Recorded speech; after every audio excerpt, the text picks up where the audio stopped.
ചേട്ടൻ ഇന്നലെ ഒരു കട പൊട്ടിച്ചെന്നിട്ടല്ലോ. ഞാൻ ഇന്നലെ ആ ബീരാന്റെ കടയിൽ പോയിട്ട് ഒരു ഉപ്പ് സോഡ വെച്ച് അയാളെനിക്ക് പഞ്ചസാര ഇട്ട് വന്നേക്കണ്. പിന്നെ ഞാൻ പൂട്ടിക്കാണ്ട് നിന്റെ കണ്ണിനെന്താ പറ്റിയത്? അനൂപനെ ഇടിച്ച്. എന്തിന്? അവനെന്താ ജോലിക്ക് പോകത്തെന്ന് ചോദിച്ചാൽ എന്നെ ഇടിച്ചത്. ഇക്കാലത്ത് ആരെങ്കിലും ആരോടും ചോദിക്കോളാ ജോലിക്ക് പോകാത്ത എന്താന്ന്. നീ ഈ പുള്ളിനെ കണ്ട ഒരു പണിക്കും പോകൂല. എന്തായാലും നമ്മുടെ പയ്യനെ തൊട്ടല്ലേ. നീയേ ഒരു തവണ കൂടി അവനോട് ചോദിക്ക് എന്താ ജോലിക്ക് പോകാത്തെന്ന്. എന്തുണ്ടെങ്കിലും ഞങ്ങൾ നോക്കിക്കോളാം. വാടാ.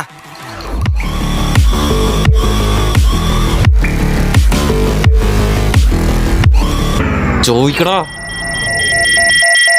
നീ എന്താ ജോലിക്ക് പോകാത്തെ? ചേട്ടാ എന്താടാ?